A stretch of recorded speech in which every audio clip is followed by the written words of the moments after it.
오늘 진짜 날씨 너무 좋아요. 오늘은 3월 28일 화요일입니다. 오늘 8시간 근무를 했기 때문에 지금 조금 늦게 나오긴 했지만 그래도 이렇게 화창한 날씨를 보면서 퇴근하니까 기분은 좋습니다. 제가 원래 저번에 나야가라 폭포를 가려고 애들이 방학이거든요. 지금 봄방학인데 나야가라 폴스를 가려고 했는데 캐나다가 날씨가 너무 안 좋은 거예요. 바람 불고 비 오고 하여튼 봄비가 오는 시즌인가 계속 비가 오는 거예요. 하루 종일. 가지고 나야가라 못 갔고요.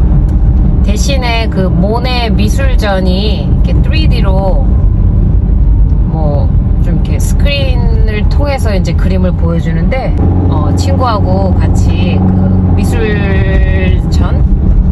미술관 좀 애매한데 미술을 미술을 좀 보고 왔어요. 뭐 제가 이렇게 뭐 예술적으로 감각이 뛰어나진 않지만 그래도 이번 미술은 볼만했다. 근데 너무 비쌌어요. 캐나다 달러로 50불이었고 아이들은 또 37불이 넘어서 생각보다 비싸더라고요. 그래도 뭐 좋은 그림 봤으니까 후회는 없고요. 오늘 좀 바빴어요. 환자 4명 보고 2명이 퇴원인데 1명은 뭐 잘 갔어요 집에. 근데 1명은 그 데리러 올 사람이 없다고 그래가지고 또 케이스 매니저하고 소셜 워커하고 또 계속 이렇게 커뮤니케이션 하다가 아직 뭐 피겨 아웃 못 해가지고 다음 시프트한테 넘기고 왔는데 좀 해결을 하고 왔으면은 좀 시원했을 건데 좀 마음이 좀 찝찝하네요. 그래도 뭐 제 능력 바뀌니까 어쩔 수 없는 거고. 나머지 2 환자는 좀 이래저래 할 일들은 많았지만 그래도 다 나이스한 환자들이어서 뭐 바쁘긴 했지만 뭐 그냥 몸이 좀 힘들었지만 뭐 정신적으로는 괜찮았다. 뭐 이 정도? 매니저가 저한테 오더니 런치 먹었냐, 스낵 먹었냐 이렇게 물어보더라고요. 근데 제가 보통 8시간 시프트 하는 동안에는 이렇게 먹기가 좀 어렵거든요. 아무래도 좀 빨리빨리 차팅도 끝내야 되고 뭐 해야 될 거 이렇게 하다 보니까 좀 usually 안 먹는 편인데 또 하필 오늘 물어봐가지고 안 먹었다니까 막 oh no 이렇게 얘기하더라고요. 그래서 그냥 I'm on a diet, it's okay 그냥 이렇게 하고 말았는데 배고픈 줄도 모르겠습니다. 계속 굶었더니. 근데 왜 살이 안 빠지냐고. 진짜 웬만하면 그 탄수화물을 안 먹으려고 하는데 친구 집에 가가지고 캐나다에 또 오랜만에 가가지고 또 이것저것 음식을 해주는데 안 먹을 수가 없었습니다. 케이크도 먹고 녹두전도 먹고 치킨도 사 먹고 좀 다이어트가 좀 실패했네요. 제가 목표는 한국 가기 전에 살을 빼는 게 목표인데 아직 한국 가는 날까지 2달 남았기 때문에 오늘부터 다시 시작해보도록 할게요. 또 웃긴 거는 어저께 제가 이렇게 건강해야 된다라는 그 마인드가 너무 강해가지고 이것저것 영양제를 너무 많이 먹은 거예요. 한꺼번에. 그래서 어제 제가 그 샘스클럽에 가서 그 오메가3 그 PC 오일을 샀거든요. 아무래도 제가 콜레스테롤이 약간 이렇게 높게 나와가지고 패밀리 닥터가 약은 안 줄 테니까 뭐 운동하고 음식 조절해서 좀 빼라 이랬거든요. 그래서 제가 PC 오일을 샀고 또 집에서 놀고 있는 영양제가 많더라고요. 그래서 이것저것 주워 먹었더니 탈이 나가지고 밤늦게 다 토했어요. 나름 다이어트 한다고 막 당근, 샐러드, 뭐 오이 이런 것만 먹었었는데 그거를 다 토했습니다. 그래가지고 전화해서 병가를 낼까. 어제는 너무 이렇게 속이 울렁거리고 안 좋아가지고 나 너무 아픈 것 같은데 콜린을 해야 되나? 막 이렇게 고민을 하다가 그래도 나았는데 생각보다 일하는 데는 나쁘진 않았고요. 제가 무슨 약을 먹었냐면 최근에 좀 허리가 아파서 진통제를 2알 먹었고 또 센트룸이 굴러다니길래 그냥 버리기 아까워서 센트룸도 먹었고 또 피쉬 오일 2알 먹었고 또 관절 아픈데 먹는 약이 있는데 저희 신랑이 너무 알약이 커서 안 먹는다고 그래서 아까워서 제가 또 2알을 먹었고요. 그리고 또 뭐 먹었지? 또 그 그린티 타블렛이라고 지방을 분해해준다고 그래가지고 또 제가 살 뺀다고 그걸 2알 먹었고 또 뭐 먹었지? 뭐 이거저거 먹었는데 세보니까 9알이 되더라고요. 먹을 때는 몰랐어요. 근데 먹으면서 물을 너무 많이 마시니까 배부르다. 약만 먹어도 다이어트가 되겠네 하면서 이렇게 만족하고 있었는데 그래서 밤새 토하고 난리를 칠 줄 몰랐습니다. 그래서 제가 요즘 최애 약물들을 한번 모아서 사진을 찍어봤는데요. 정말 많죠. 이게 보니까 중복되는 것들도 있는 것 같아요. 근데 이게 간호사로서 이렇게 막 마구잡이로 먹어도 되는지 싶을 정도로 약들이 좀 너무 오용을 하고 있는 건 아닌지 다시 한번 생각이 드네요.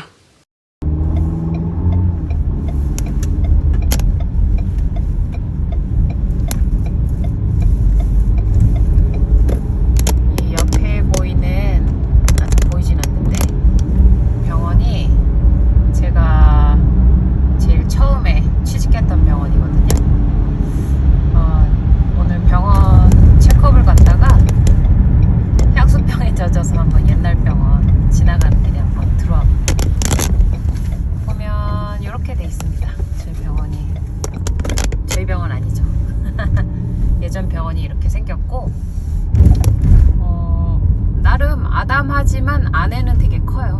미국이 워낙 땅덩어리가 크기 때문에 건물 자체를 크게 짓진 않습니다. 넓게 지어요. 그래서 주차장도 엄청 크고 여기는 대신에 다 지상 주차장이에요. 보면은 사람들이 걸어다니네. 이 오른쪽으로 보면은 이게 아웃페이션 건물이에요. 그래서 주로 아웃페이션 검사나 뭐 엑스레이, 피 검사 이런 거 하는 사람들이 이쪽으로 오고요. 지금 주차장만 보이는데 한번 돌아볼게요. 오랜만에 왔더니 좀 방향 감각이 없어가지고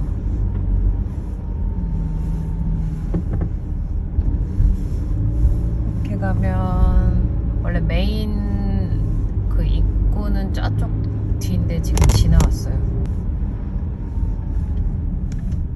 여기가 이제 아웃페이션이거든요. 보여드릴게요. 이렇게 아웃페이션 센터가 보이죠. 여기는 파킹을 할 수 없게 돼 있기 때문에 그냥 한번 돌아볼게요. 이렇게 이쪽으로 들어가면 이제 아웃페이션 건물이 보이게 되고요. 오늘 좀 비가 와가지고 시야가 잘 안 보여요. 다 이렇게 연결이 돼 있고 이제 메인 하스피럴 쪽으로 한번 가볼게요. 이쪽으로 쭉 가면 주차장이 되게 생각보다 넓어요. 대신에 지상 주차장이고 저희 지금 현재 병원은 주차 타워가 되게 여러 개가 있는데 여기는 그냥 다 지상에 있죠. 그래서 이렇게 쭉 가면 메인 하스피럴 엔트런스를 한번 보여드릴게요. 동네 병원이 주로 이 정도 사이즈거든요. 근데 이 정도면 충분히 일할만 해요. 그렇게 크지도 않고 작지도 않고 그래서 그냥 부담이 없는 것 같아요.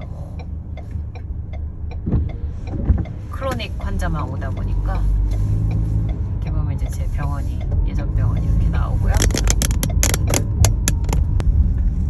예전에는 하얀색이었는데 색칠을 까맣게 해놨더라고요. 이게 발렛 파킹장.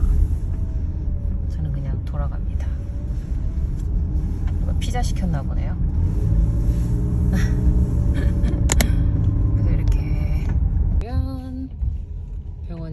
이런 식으로 돼 있습니다. 저희 뷰, 병원 뷰예요. 괜찮죠? 네, 저는 아주 만족하고 잘 다녔습니다. 보통 시티 안에 있는 준종합병원의 수준 그리고 규모가 이 정도 된다라는 걸 한번 보여드리고 싶어서 제가 한번 들어가 봤어요. 원래는 안에도 이렇게 자유롭게 드나들 수 있었는데 코비드 이후에는 이제 좀 인원을 제한해서 뭐 보호자인지 환자와 관계가 어떻게 되는지 다 이렇게 안에서 체크를 하거든요. 그래서 아쉽지만 병원 안 내부는 보여드리지 못하게 됐네요. 그래서 주로 이 병원 안에서 저의 모든 에피소드가 생겨났기 때문에 참 마음이 아프면서도 고마운 병원. 그리고 저는 정말 너무 많은 것들을 배웠거든요. 미국 병원에 대해서. 그래서 한번 생각해 보니까 제가 환자와의 에피소드를 얘기하기 전에 한번 소개해 드려 보고 싶은 마음이 있었어요. 주로 이 병원에는 크로닉한 환자가 많았는데 노인 환자들이 많았습니다. 아무래도 이제 주거 지역 안에 있는 병원이다 보니까 뭐 나이 드신 분들이 간단하게 뭐 아프거나 뭐 문제가 있으면 쉽게 올 수 있는 곳이죠. 그래서 이 병원에서 이제 생겼던 에피소드들이 참 많은데 글쎄요. 보통 이제 처음 환자 어사인을 맡으면 제가 이제 영어를 못하기 때문에 굉장히 환자와 커뮤니케이션 하는 거에 대해서 두려움이 많았었어요. 그래서 이제 어사인을 주면 어떤 때는 제발 정신이 멀쩡한 환자를 안 줬으면 좋겠다. 차라리 의식이 없는 환자를 주면 그 환자하고 저하고는 이렇게 커뮤니케이션을 할 필요가 없으니까 차라리 그런 환자가 편하지 않나? 이런 생각을 했었습니다. 보통 미국 간호사들이 행동으로 일하기보다는 말로 더 일을 많이 합니다. 그러니까 쉽게 말하면 수다를 엄청 떨어요. 그러니까 환자하고 별의별 일상적인 얘기를 많이 나누거든요. 뭐 하물며 자기 집에 강아지 얘기까지 하고요. 뭐 자기 가족 얘기, 뭐 별별 뭐 이렇게 치료하는데 의미가 없는 얘기라고 생각하는데도 굉장히 여담을 많이 합니다.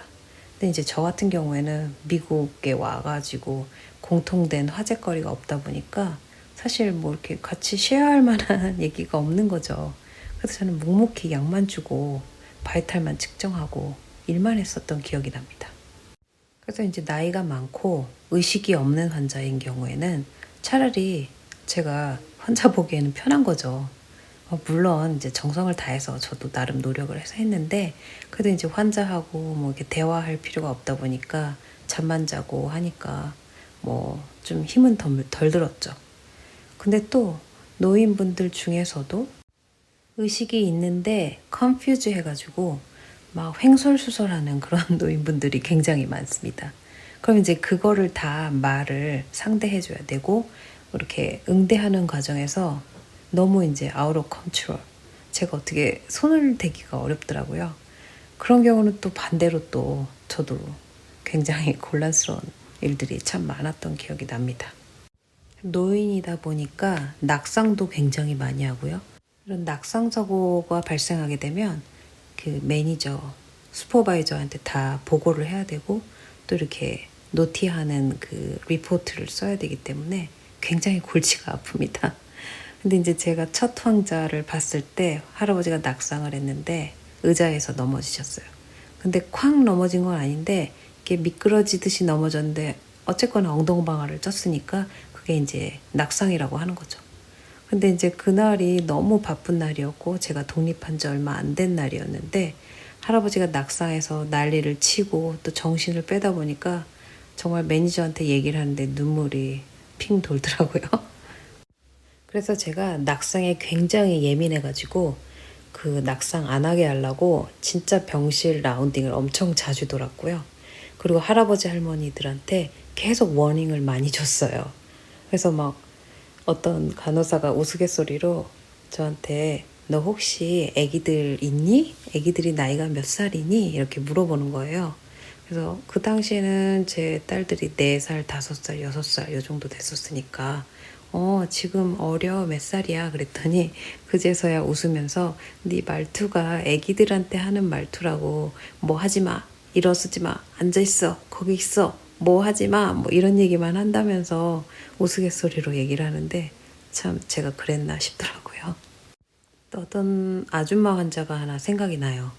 그 아줌마도 뭐 쉽게 말하면 병원에 자주 들락날락 하는 그런 만성 환자였는데 환자가 이렇게 거동이 불편하다 보니까 워커를 이렇게 사용하면서 백사이드 코모드를 이렇게 이용하는 분이셨어요.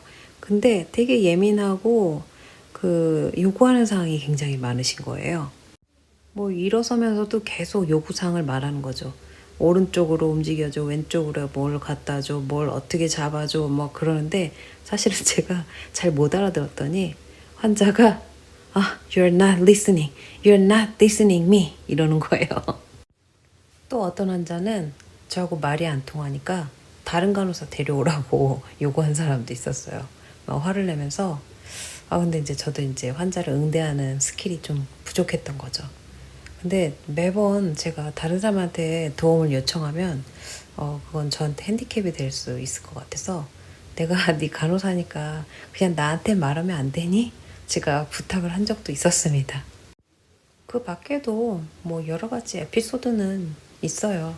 근데 이제 제가 조심스러웠던 게 이러다가 내가 매니저한테 끌려가는 게 아닌가.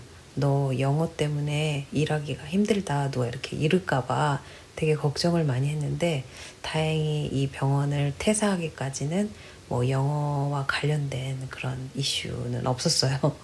오히려 이제 제가 몸을 아끼지 않고 열심히 일을 하다 보니까 그래도 평판이 좋게 나서 매니저가 오히려 제가 그만둔다고 하니까 파트타임이라도 남아 있어라 라고 이렇게 부탁을 했었던 기억이 나요.